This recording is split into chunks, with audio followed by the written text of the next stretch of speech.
Hey, what's going on, everyone? Thank you for joining us for another episode of our podcast. I'm Les. And I'm Mo. And this is the Les and Mo Show.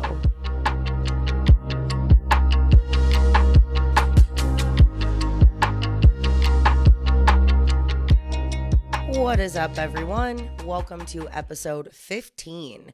We wanted to thank you guys so much for your patience this season, as we have been so busy in our personal lives that we have not had as much time as normal to dedicate to the podcast. So we've missed a couple weeks, but we really appreciate your support and understanding.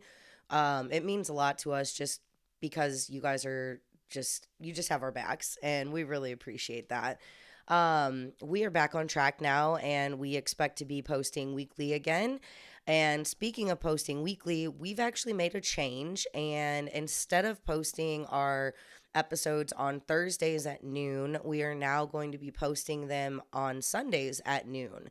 This works a little bit better for us, and we hope it works for you too.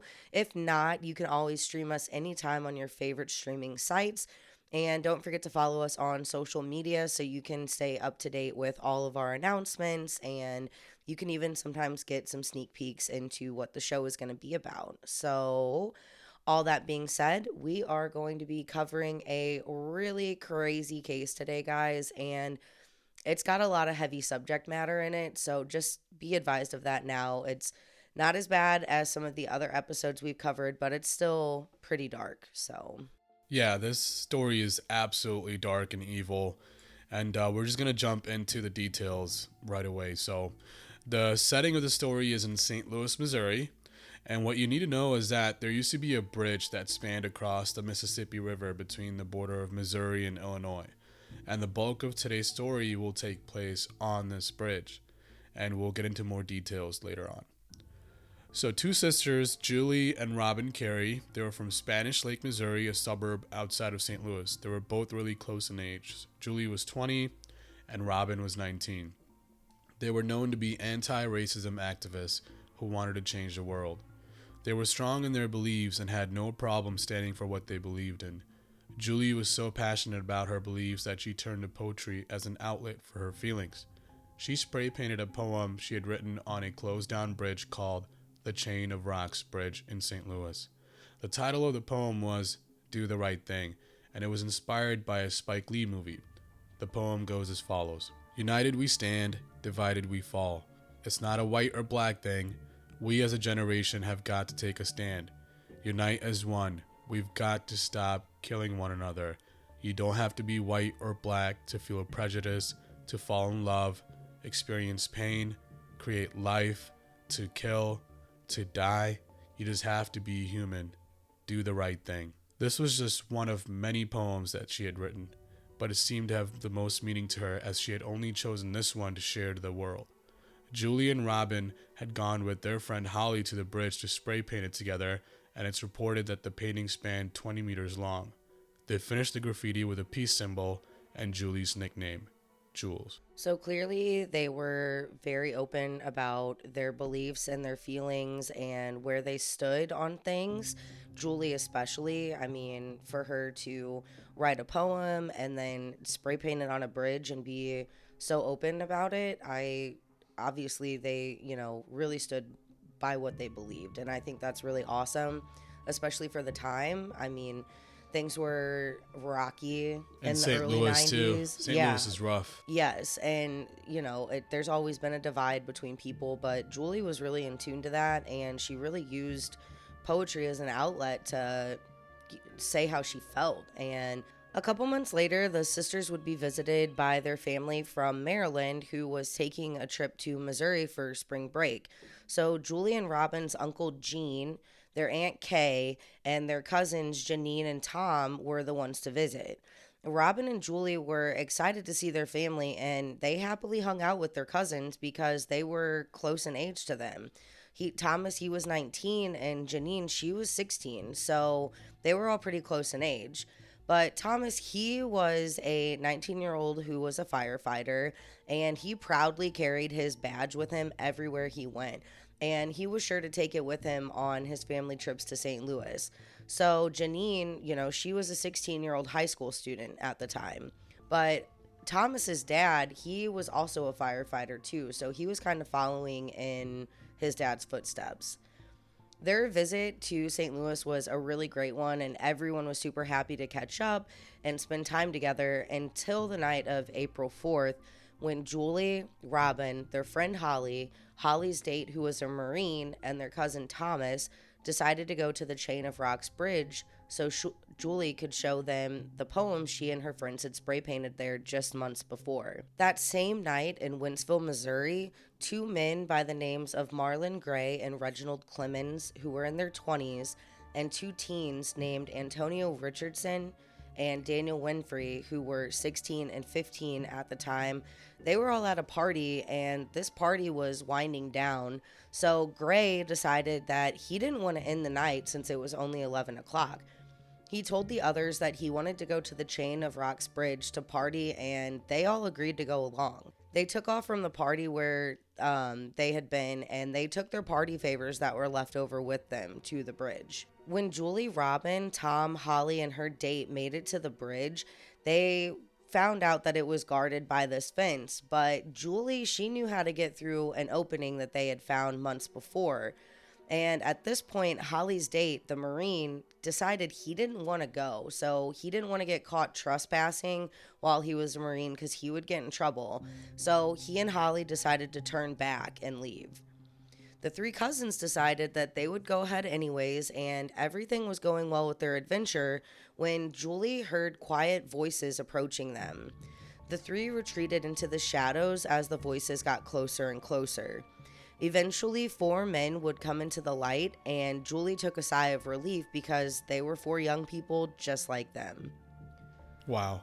I can't believe just like the instincts on some of them, just like the feeling that they were getting, like the boyfriend, the Marine, that, it's not a good idea. Let's just go back. Well, he, was thinking strictly because he didn't want to get in trouble as a Marine. He was like, it's just too risky for me. And Holly, of course, like I would do the same thing for you too. I'd be like, we got to go. I'm not going to just ditch you. But yeah, I mean, and then to hear voices, so they're like, we better hide. They did. But, when you see a group of people probably close to your age, they're not cops, you're just like, oh, okay, like there's other people out here, so no big deal. They're probably partying and hanging out like we are. And there's a big age difference between the four friends here. Yeah, because two of them are in their 20s and the other two are 15. Like, why? Yeah, 15 and 16. Like, what are you doing hanging out with 20-year-olds? Like, I hung out with a wrong crowd too when I was younger, but I don't ever recall hanging out with like people who were 5 years older than me. Like, that just never happened. My parents wouldn't let that happen either, Yeah, but for sure. So the three cousins left the shadows and met with the four men who were Gray, Clemens, Richardson, and Winfrey. The same four men who were attending the party in Wentzville. The groups talked, smoked cigarettes, and Julie would even show them her poem. Gray then would show them how you could jump over the side of the bridge and land on the platform below. He told them they were going down there to party and asked the three to join them. The cousins declined the invitation, and eventually the two parties would separate. The cousins continued on their way across the bridge towards the Illinois side of the river, while the group of four continued onto the lower platform of the bridge. Clemens would tell the cousins he had lost a flashlight on his way to that point of the bridge and asked them to return it if they had found it. The cousins got out of sight of the men and talked about how they weren't going to go back even if they did find the flashlight, and how the encounter was really weird. When the cousins were almost to the end of the bridge, they spotted people down by the banks of the river having a bonfire. They decided to stop and take in the scenery before leaving. For the next 20 to 30 minutes, they would enjoy the time drinking and smoking when again they heard low voices coming in their direction. This time, the group was more scared because they were convinced the cops were really there to bust them for trespassing. They all braced for the worst. But who the voices belonged to would emerge from the shadows, and the cousins saw that it was the same group of men from before. They were still uneasy, but again they took a sigh of relief because it wasn't the cops. So this is twice now that the same group of men have approached them on this bridge, and they already got a weird feeling about it the first time. So can you imagine how they're feeling The second time, like, sure, it's a sigh of relief because it's not the cops, but then you're seeing these same group of men that you saw before, and you're just like, like, You know, you really gotta trust your instincts. Like, even yeah, though you might be with a group of people, like, you never know what's gonna happen, and you get these instincts for a reason. So you gotta trust them. yeah. So before the cousins and the group of men, or after the cousins and the group of men separated, the group of men, so Gray, Clemens, Richardson, and Winfrey, would go back to the vehicle they'd come in. And they were smoking pot and drinking when one of them said to the group that they wanted to go back and rob them. So Gray was the first one to respond and stated, I feel like hurting somebody, while he rubbed his hands together. So he was forming a plot for sure. Gray reached into his pocket and grabbed 4 condoms, making sure each of them got one. Winfrey, he was hesitant because he knew what Gray was thinking, but Gray shot him a look that intimidated him so bad that he took it anyways, and the 4 proceeded back to the bridge. As the groups met for a second time, they would all stand around talking and watching the same bonfire the cousins had seen minutes before, and Richardson even yelled down to the campers and exchanged pleasantries with them. All 7 of them would eventually start walking back towards the Missouri side of the bridge where they had all parked.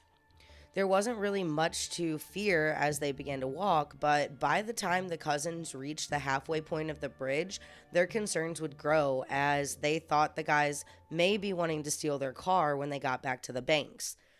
Julie would ask Thomas what he thought they should do, and he said he didn't know, that they should just stay alert. Julie relayed this message to Robin, and Robin looked at Julie with this wide, terrified eyes, and that's when Gray noticed they could sense danger. So Gray, he sprang into action and he grabbed Tom by his shoulders. He told Tom to step aside because he needed to talk to him about something. He pulled him to the side by his arm and knocked him to the ground so that his face was in the concrete. Tom watched as Julie and Robin were grabbed and held down by the 3 other men. As he watched in horror, he felt a foot come down on the back of his neck, pushing his face into the gravel on the road, and he heard the voice of Gray tell him to stay and not move or he'd be shot. Wow, that escalated. Yeah, this is really quickly. Yeah, absolutely horrible. So, these 4 guys obviously are up to no good, formed a plan to go hurt these people and took that plan into action. Like, I mean, that's just so terrible. It sounds like they were having a good night, like 20-year-olds, the cousins. Yeah. And, I've had nights like that where we've been at the beach and, bonfire, whatever. Sure. And just all of a sudden it takes a quick turn like that with some strangers. That's absolutely terrible. Well, you never know other people's true intentions. And this is what happens with murderers, serial killers all the time. Most of them come off as charismatic, as charming, as likable and nice, and they will be nice right up to your face to kind of gain your trust and kind of feel you out. And if they sense any weakness or any way that they can overpower you, they will take advantage of that. And these 4 are a prime example of that. They are predators who knew what they were doing, found their victims, and attacked. And real POSs. Like, I wonder if they had any sort of record, because that was like really impulse how the story kind of goes. Just like kind of. Well, they did. There were some issues that some of them had, and it wasn't anything like this. 2 older guys. Yeah, and even one of the younger guys, he had some issues too, but it was nothing as severe as this. They weren't in and out of jail. They didn't have these horrible stories before this point. It is like this was just kind of a random. They were taking an opportunity randomly. Yeah. So innocent people. Yeah. Yeah. So while Tom was told to stay still or he'd be shot, Julie and Robin were taken down to the lower level of the bridge. Tom could hear them yelling and pleading for the men not to hurt them, but eventually the pleading would turn into screams of pain and terror. One by one, the 4 men would take turns essaying the girls, while one man would stay on the upper level guarding Tom. When it was Winfrey's turn to watch Tom, he would rob Tom of the little money that he had. As Tom laid there, he felt every emotion one could feel in that situation. He contemplated fighting back, and he contemplated his fate, all while listening to the horrible screams of his cousins coming from below. Eventually, the girls would grow quiet, and the four men would emerge from the lower level. They began to kick Tom and argue about what to do with him and who they should kill first. Tom was taken down to the lower level eventually and reunited with Julie and Robin, who were alive, but laying on the ground naked and lifeless. After more arguing about what to do with the victims, the man demanded the three go to the edge of the bridge. The cousins stood there, arm in arm, leaning on each other for support. Upon seeing this, Richardson screamed at them to separate, and as soon as they did, Julie was pushed off the bridge and into the water below. Robin watched in disbelief as Tom let out a gasp. Suddenly, Robin was also pushed in, and Tom was left shocked and alone. Richardson would then approach Tom and say, "Jump," but before he could even finish, Tom jumped into the river. Wow. Can you? That's I scary. just can't. Yeah, that I just think about this situation, and if I were in it, like, I just, it's terrible. Like, I can't even fathom the fear, the anguish, the everything, all the emotions that you would feel in that moment, and then to see your sister pushed, then your cousins pushed, like it just, Yeah. and then you're left in a situation where you have to jump or think you're going to be shot. Like, Yeah. what? And it just kind of brings you back to, like, what if the five of them were still together, like Holly and the Marine boyfriend? Would it have been Yeah. different? Like, would they have never even approached them at the second time? Yeah. And that's just, It's always strength in numbers, and you got, if they would have stayed, you have a group of 5 and a group of 4, you would have 2 men and Three girls. two men, 3 women, and 4 guys. I don't know if it would have gone any differently. We don't know that, but yeah, I'm sure Holly and her boyfriend felt absolutely horrible too. It's sad though, man. It is. And not everyone is one to like fight back, and Yeah. it's not like their fault. It's just so No. sad that they're in a position like this where you can't really think clearly. Yeah. One thing that I wanted to touch on really quick is when Winfrey was robbing Tom on the bridge, Winfrey found Tom's firefighter badge and automatically assumed that Tom was a cop. And Tom had to like clear it up really quick. No, I'm not a cop, I'm a firefighter. And that, I guess, settled Winfrey's nerves. So he stole the badge too. And it's important for later in the story, but I just wanted to point that out because I had forgot about that from the research. But Richardson, Winfrey, Gray, and Clemens were completely happy with themselves and would Oh my talk about gosh. the adrenaline rush that they'd felt from what they had done. They then ran across the bridge back to their vehicles and decided to resume their night on the Illinois side of the river in Alton, Illinois, of course. And this is where they would watch the river and the bridge, and they would finish off like the joints and the alcohol that they had left. They even discussed the chances of the cousin reaching the banks, and Clemens stated they'll never make it to the banks. The guilt of what they had done started to get to Winfrey. His hands were shaky, and he kept repeating to the group, "I'm not in this, I'm not in this," over and over again as the 4 rode around smoking cigarettes and continued their night. It was a chilly night that night, so the water was frigid, and it was especially rough at this point of the river because there's a long line of boulders that are huge, and they're kind of like right beneath the surface of the water. And this is where the bridge gets its name, the chain of rocks, because the water is so full of quick moving debris and these boulders and large logs and sticks. It's just always churning, and it's extremely murky and muddy in there. So in the river, though, there was a fight for survival still going on. The 3 cousins were alive, or at least that's what Tom thought. Tom, he spotted what he thought was Robin floating in the water first, but he quickly, unfortunately, lost sight of her, and he contemplated, well, was that really her or was that a log? He didn't know, but Tom did spot Julie next, and the two, they battled it out in the current for a really long time trying to get to each other. Julie was trying her absolute hardest but was struggling to stay afloat. She yelled to Tom that she was drowning, and he could tell she was close to giving up. Tom yelled for her to keep swimming over and over, and he was losing the battle with exhaustion himself. So what he would do is he would flip over to his back to float, and he just kind of started doing the like backstroke in the direction he thought Julie was in. As the current was lifting him up, he could kind of pop his head up and scan around for Julie and see where she was at. And he saw her, and they were getting closer and closer to each other. And he just yelled to her, keep swimming. He saw how fatigued she was, but with one last rush of energy, she threw herself through the water to Tom, and she actually got her arms around his neck, but as soon as they connected, they just started sinking into the river. And so Tom, as they're underwater, gets her arms off of his neck and uses his other arm to push her up above the water, and he gets her up above the water to the surface, and then he got up to the surface as well.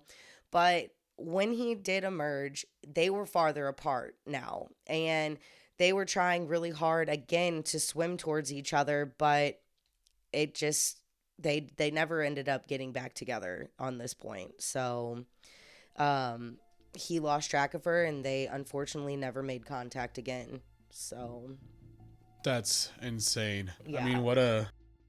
I mean, they were literally fighting for their life. Yes. And these two cousins, how heartbreaking and horrific and defeating would it be, to make contact and you're like, oh my God, okay, we're back together again. At least there's that. Let's find our other cousin and let's get her. Robin. Yeah, thank you. Let's find Robin and get her together with us so we can try to get out of this situation. Under the circumstances, though, you're swept apart again by this current. And I'm not kidding you when I tell you that this part of the river is so violent. Like, it's a miracle that they even made it into the water alive. Like, it is unreal that that's what happened. They jumped off this huge bridge and then they're fighting for their lives still. Just horrendous, So at this point, Tom was hysterical and he was close to giving up into the circumstances. And his life flashed in front of his eyes. And when this happened, it would inspire him to not give up, but to keep fighting. Tom decided at that point that he needed to get to the bank of the river. He paddled as hard as he could against the stream, but he wasn't getting much closer. After about an hour of being in the water, Tom finally made it onto the banks of the Missouri side of the river.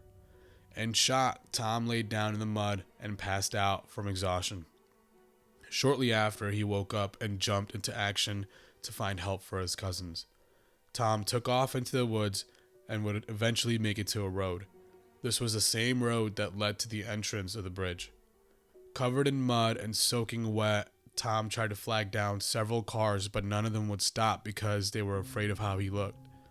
Eventually, Tom saw a truck coming and ran into the middle of the road, flailing his arms around and closing his eyes, thinking that he may get hit.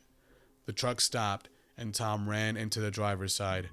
The trucker rolled down his window in disbelief. Tom would then tell him what happened, and the trucker told him to wait there so he could go get police. Tom was really paranoid at this point, so he found a hiding spot to wait for the authorities. He waited for what felt like an eternity until he saw another truck coming down the road. He stopped this trucker and explained to him what happened. This time, the driver offered to take Tom to the police, but Tom declined and explained that he was waiting for the police because the other truck driver was going to send them to this location. The trucker understood and told Tom that he would also go get the nearest police and alert them. So we're finally making some headway towards getting some help. Yeah, so he's out of the water now. He's passed out because obviously you're so tired. And then, you get like a glimpse of hope because you're able to stop these truckers, but you don't really know what they're going to do, if they're really going to report it or not, or if they're just going to drive off and that be that. But um he's made it this far. So finally, around like 2 a.m., police officers Sam Brooks and Don Sanders would arrive on the scene and would be met by Tom coming out of his hiding spot. He was visibly shaken, covered in mud, and his hands were still pruned from being in the water for so long. Tom was even limping as the officers walked him to the car to put him in the back seat with the heat on high to try to warm him up. But the officers, they were in disbelief and called for backup because they wanted to try to find these two girls. Tom, Julie, and Robin's parents were all awoken by police around 5 o'clock that morning. They were only told that there was an incident at the Chain of Rocks bridge that involved their children and they needed to go to the scene ASAP. The parents clearly had questions, but the officers who alerted them wouldn't be able to answer anything. So the parents left immediately for the bridge. Tom's parents, Gene and Kay Cummins, were the first to arrive. They went to the highest ranking official that was there and asked what was going on. The officer didn't answer and started bombarding them with questions. He would ask if Gene had a fireman's badge and if it looked like his son's. He would then ask to see the badge and would have a crime scene investigator take pictures of it. He would also brandish a set of keys and ask who they belonged to. Kay would reply that they were Robin's and Robin's car was the one parked nearby. Being helpful but fed up with the questions, Gene demanded to know where his son was. The officer finally told the parents that he was safe with officers on the bridge just a mile or two away. The Cummins parents were so relieved, but when asking about Julie and Robin, they were met with the heartache when the officer explained that the three were pushed from a bridge and Julie and Robin hadn't been found yet. An ambulance carrying Tom approached the area his parents were in, and they were finally reunited with their son. It took Tom minutes to tell the story, and his parents were only able to get the smallest amount of details out of him. He was able to tell them everything they needed to know to understand how serious the situation was, though. It's getting crazy. Like I just can't deal with the cops. So like, bro, just yeah. Just stop asking questions. I get you have to do that, but there's a time for that. You have frantic parents who just want to know what's going on with the kids, and all you're doing is asking them questions about your firefighter's badge and stuff like that. Like, why does that matter? come on, because I guess they had found Tom's and they wanted to make sure that it was like Gene's, because I'm pretty sure they worked in the same firehouse. Yeah. But yeah, like, enough with the questions. And let me just point out too that these questions, like, this officer was such a tool to these parents in this situation, because he was like, they were asking him questions, he wasn't telling them, and then he was just asking them questions repeatedly, expecting these answers, but he wasn't giving them out. So yeah, his dad, got pissed and was like, stop asking us questions, tell us where the hell our son is and what is going on. Yeah. But I guess they all have a police. Process, and Yeah. We don't know what the process was like back in the day. And Yeah. this is the Missouri, St. Louis police, right? Yeah. Yeah. So soon after, Julie and Robin's mother, Gina, arrived, and she was able to spot Kay first. She ran over to Kay frantically and asked her questions that Kay wasn't able to answer. Gina couldn't locate her daughters in the crowd, and upon asking officers of their whereabouts, they just responded that they weren't accounted for yet. When Gina spotted Tom in the ambulance, she asked his parents if she could talk to him alone. They agreed, and she and Tom sat in the ambulance in private. They talked for a while before Gina exited the vehicle and slowly walked past Tom's parents, as if she was completely emotionless. She wasn't crying and wasn't angry. She was just quiet and pale, and she walked straight to her car, and she left to go get dry clothes for her daughters in case they were found in the river. After the reunion, Tom was asked to go back to the bridge to show the police exactly what had happened and where. Tom's dad demanded that he go with them, and the officers agreed. On the bridge, Tom would retell the story and map out everything. The police then started investigating the scene. Tom and his father were taken back to where they had met. Kay was still awaiting their return, so they all reunite again.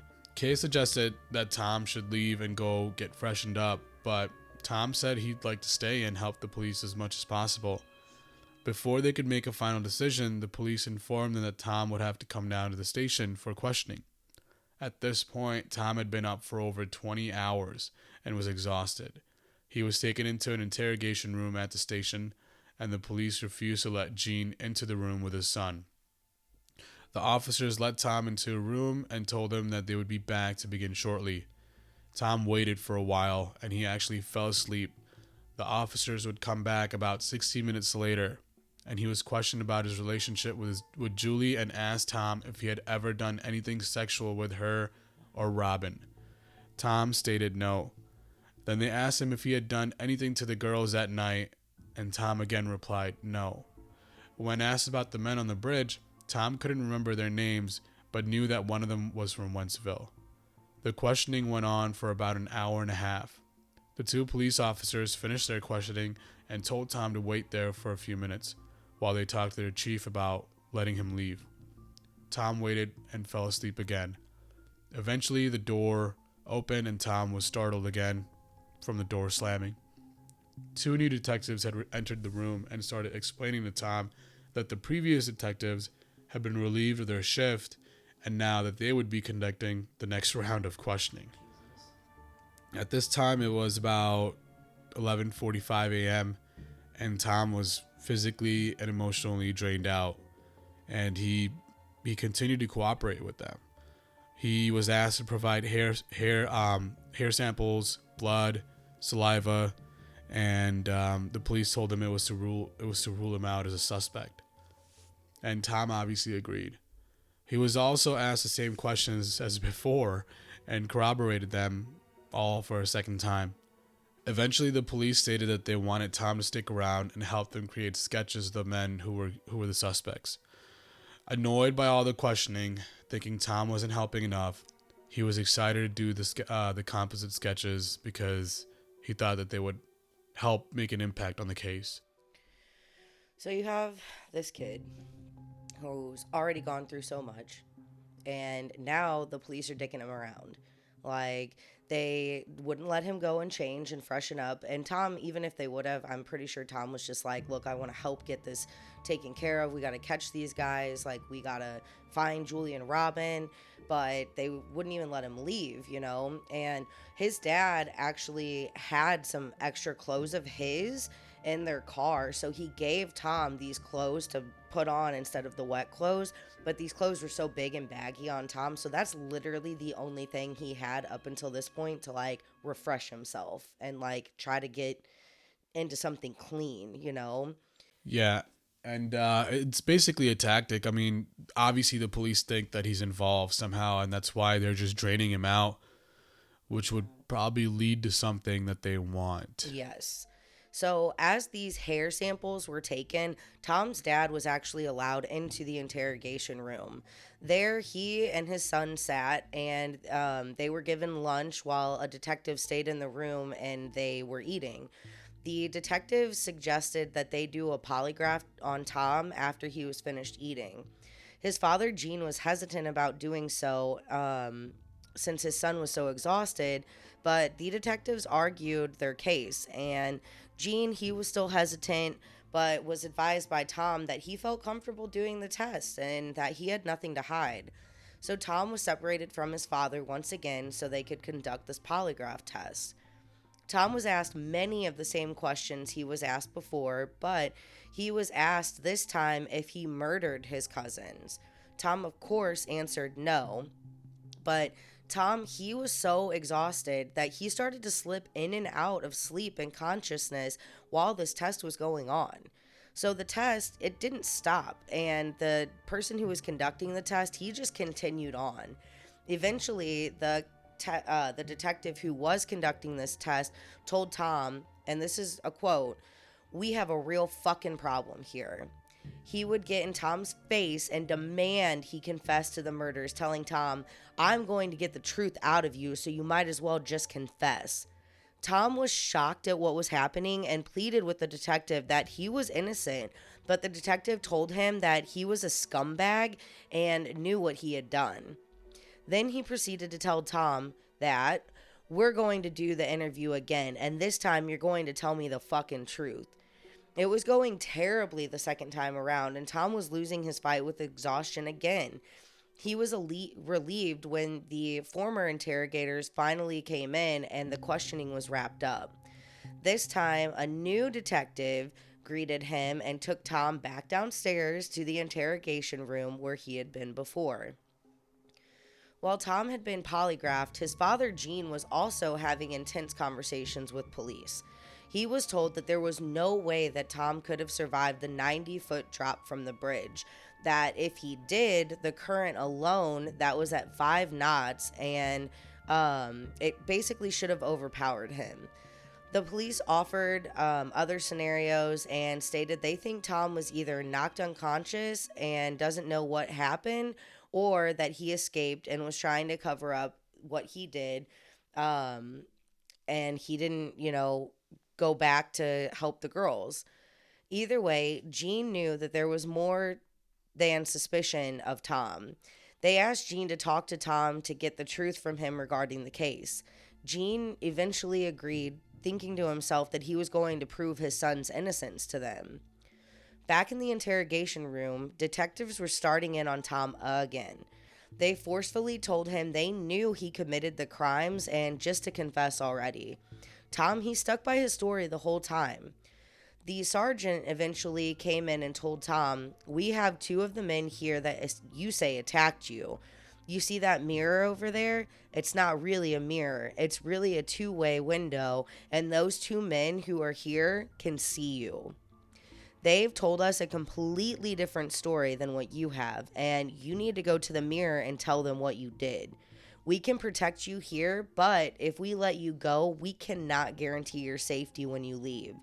We know you're a sick individual and they do too. You have to tell us what you did right now."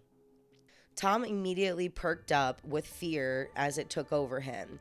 He asked, "You guys have 2 of them? You can't let them go. If you've got them, you just can't let them go." Wow. Yes. Dude, these tactics that they're pulling on this. Well, Tom's 20, right? Yeah. So, I mean, he's still but he's an adult, like a young adult. But that's crazy, man. Yeah, and they've had him up for over 36 hours at this point. The kid's been in a freaking river fighting for his life previous to that. He's not in any... Barely conscious, yeah. Yeah, he's not in any capacity to be answering questions, to be interrogated, to be polygraphed. Like, it's common knowledge that if you do a polygraph test while you're tired, 9 times out of 10, it like skews the results. So it's not accurate. And most of the time polygraph tests aren't accurate anyways. So this is all bullshit. If you ask me, like, what's going on? These cops are just doing their damnedest to just get a confession, Yeah. Eventually, after Tom denied the allegations, the head detective made one last allegation towards Tom and about what happened. He told Tom that he thought Tom had gone there that night to have sex with Julie and wasn't expecting Robin to be there. But he made his move anyways and made Robin sit by and watch, threatening her. They went on to say at some point there was an altercation and Julie was accidentally pushed in, causing Robin to jump after her.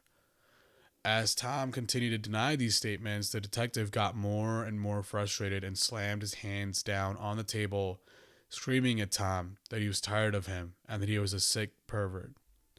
Eventually, Gene was escorted into the room his son was in, and he started with his son and told him that he knew he had lied over silly things in the past when he was young, but he really saw him grow into a good young man, and he has to tell him what happened. Tom was hysterical again at this point and screamed, asking why no one believed him, that he really had fallen and had survived somehow. Tom was hurt deeply by his father's questioning, even more so than the detectives, so Tom shut down. He didn't care what happened to him next. The night of the assault was so painful, but to have his own father not believe him was disappointing. So he gave up and gave in when the detectives removed his father from the room and started the interrogation again. When the officers left Tom with the scenario he'd stated before, saying Tom had essayed Julie and forced Robin to watch, Julie then struggled and was accidentally pushed off the bridge. Then Robin jumped in to help her. Defeated, Tom replied with, "You know what? You're going to believe whatever the hell you want. Then fine, sure, why not? That's what happened." Believing they finally got the confession, but not getting it on tape, Tom thought to himself, I haven't been recorded and I haven't signed anything like a confession or a statement. He was extremely relieved to just be done with the questioning. He was then taken out of the room again by another officer who was escorting him out to a dimly lit hallway. When Tom asked where they were going, the officer replied, "To video record your statement." He was actually polite when replying to Tom, and Tom was confused as to why their mood had changed, like a confession made him human again. And that's what they were looking for, a confession. Yeah, that's what they wanted the whole time. Like, I feel like in a lot of cases of the past, they have literally just, pushed people to their limits just to get a confession so that they can tell the community, oh, the killer's off the streets and behind bars and, the case is closed. No worries here. And they swept a lot of information and stuff under the rug. They didn't believe victims when they should have, turned victims into suspects, suspects into convicts. Like, I feel like that went on a lot back in the day, so this doesn't really surprise me too much. It's disgusting, but not a big surprise there. Meanwhile, as all this was going on, Kay and her sisters were busy planning on getting a legal team for Tom after realizing how bad it was that he was still at the station, and after Jean had let Kay know just how badly the polygraph had gone. The lawyer's name was Frank Fabry, and he was a criminal defense lawyer. When Kay relayed all the details to Fabry, he was shocked to find out that Tom had been questioned all day long at the police station, so he instructed Kay to call Jean ASAP and tell Jean to tell the front desk sergeant that this has gone on long enough and that it was time to go home, and for Jean to write down exactly what the sergeant said back to him. Then he wanted Kay to call back and tell him all that had gone on. Kay hung up with Fabry and called Jean. When Jean did as instructed, he was told by the desk sergeant that you can go whenever you'd like, but Tom isn't going anywhere. Kay then relayed the message to the lawyer, who advised her to call her husband back and tell the desk sergeant that you have retained a lawyer for Tom and he is on his way to the station, so all questioning and procedures needed to be stopped immediately. Fabry also told Kay what to expect next and that her son was to the point of exhaustion where he wouldn't be able to tell anyone what had happened at that point. He also advised that by getting a lawyer, the cops would be more eager and quicker to bring charges of second-degree murder against Tom. Again, Kay relayed all this to Jean, and as Jean was listening to Kay explain about bringing charges, two officers approached him and explained that they were in fact going to be charging his son. Fabry arrived and was taken to Tom, who at this point had been at the station for like 36 hours. Fabry introduced himself to Tom and assured him that his nightmare with the police was over. He then explained the bad news that the police were going to arrest Tom for the murders of his cousin. Fabry stayed with Tom a little while longer, explaining to him and his family that they actually believed and supported him, but the next step was for Tom to be taken into custody and he would spend at least the night in jail. Fabry stayed a little while longer, reassuring Tom, but eventually it was time for him to go. Tom was taken to his cell afterwards. The nightmare with the cops wasn't over for Tom. He would experience multiple forms of harassment from different ones during the processing stages and throughout the night in jail. They even once told him, "Good luck with the suicide." The next day, Tom was still unclean and caked in mud from 2 days before, was able to see his lawyer again. This time, the lawyer had more information and was able to tell Tom exactly what was coming next. He told Tom that they were about to start the fight for Tom's life. While Tom and Fabry were together discussing their options, the police were busy trying to figure out how they would be able to keep Tom detained without a recorded confession and no solid evidence to corroborate their ideas of how the events unfolded. The detectives who'd been on the scene and who'd first questioned Tom were back involved and spoke with the other detectives who all agreed they had nothing. Oh my gosh. Yep. So Tom was released from jail and his family was all waiting to take him home. I just can't believe how, I mean, if they would have spent more time and resources on actually trying to find the killers, who knows, maybe they could have found the girls right away too. I mean, I don't know, just how much time and effort was spent on the wrong person. Yes. Almost 3 days. Yes. And I'm sure that there were like firefighters, first responders out there looking out for there. the girls. I'm sure, yeah. But where the hell were you guys at on the bridge? Why were you not trying to collect evidence? There had to have been some kind of evidence left behind by these four condoms guys. Or whatever. For sure. Like where were you at that night? Oh, I get it's dark. I get whatever. But still, like the day has come and gone 2 times. And you still haven't found any evidence on the damn bridge. Maybe they did have other detectives that were on the scene, but I still don't like how they just forced this upon this guy. Yeah. I mean, brutality, And it just doesn't make sense how, I don't know what they get out of it. Maybe you're right. They get to calm the public down knowing that the killer is off the street. But the reality is the killer is not. And what if they're out doing more? Who knows? Exactly. While Gene and his family all tried their best to help Tom overcome the horrendous endeavor, the police were still on the hunt for the bodies of the girls and the potential suspects Tom had described. As the investigation on the bridge continued, there was a critical piece of evidence that was found: the flashlight Richardson had told the group of cousins about. It was recovered on the bridge. The flashlight had the initials of a firefighter scribbled on, and the police were able to trace down the owner. He would tell the police that the flashlight was stolen and they suspected their son's friend, Antonio Richardson, had been the one to take it. It wouldn't take them long to track down Tony. They then questioned him about the night of the attacks, and Tony would confess to being there, carrying the flashlight, and participating in the SA of one of the sisters. He stated that he was forced to do so by a man by the name of Marlon Gray. He would also claim that Gray told the group that if they didn't participate in the attacks, that he would also harm them. Richardson would be taken to the bridge, and he would show the police what happened and where, all of which had corroborated with many of the details that Tom had provided.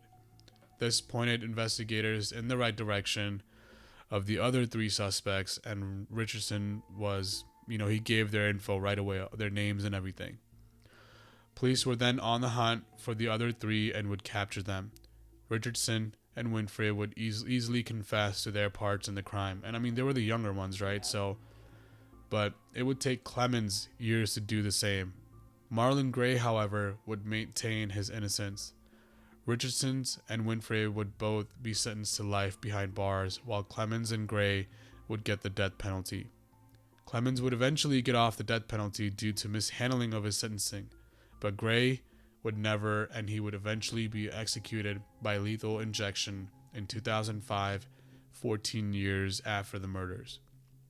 The Cummins and the Kerry families never really got over the horrific ordeal they had faced that night, but they wanted to share their story as a cautionary tale to anyone who would listen. They conducted interviews and wrote books, but it never helped take away the loss they had experienced. The Bridge of Sadness has since been torn down, and the only remnants of what remains are the 2 structures that held the bridge together at the opening. A new bridge was built within a mile of the original that still stands today. There is a memorial to honor Julie and Robin at the former entrance of the bridge on the Missouri side, and it is all that remains of the girls to this day, besides the memories held by their family and friends. So they actually did end up finding Julie's body, and it was quite a few miles down the river, and it was discovered by a fisherman out there. So they recovered Julie, but unfortunately, they were never able to find Robin. So just no closure for her, you know. Yeah, and this goes back to like some of our other episodes. Again, the Mississippi River and Alton, that area in general, tragedy just shows up sometimes. Yeah. I mean, It's a there's rough so many area. things that have happened there.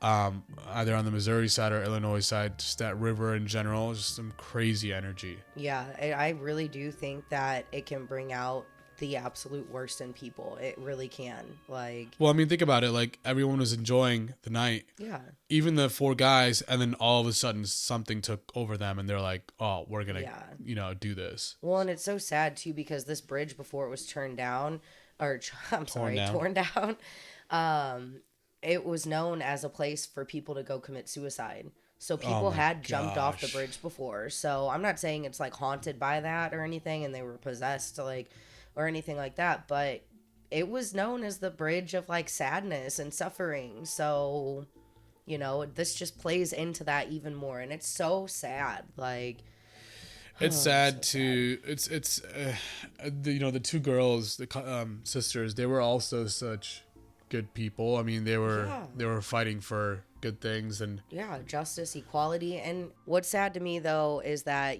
Julie had shown these guys their poem, and she, was so in tune for justice and, good Yeah. things. And that didn't matter at all to these four guys. It didn't matter at all that she was this good, kind-hearted, loving person who just wanted equality for everyone.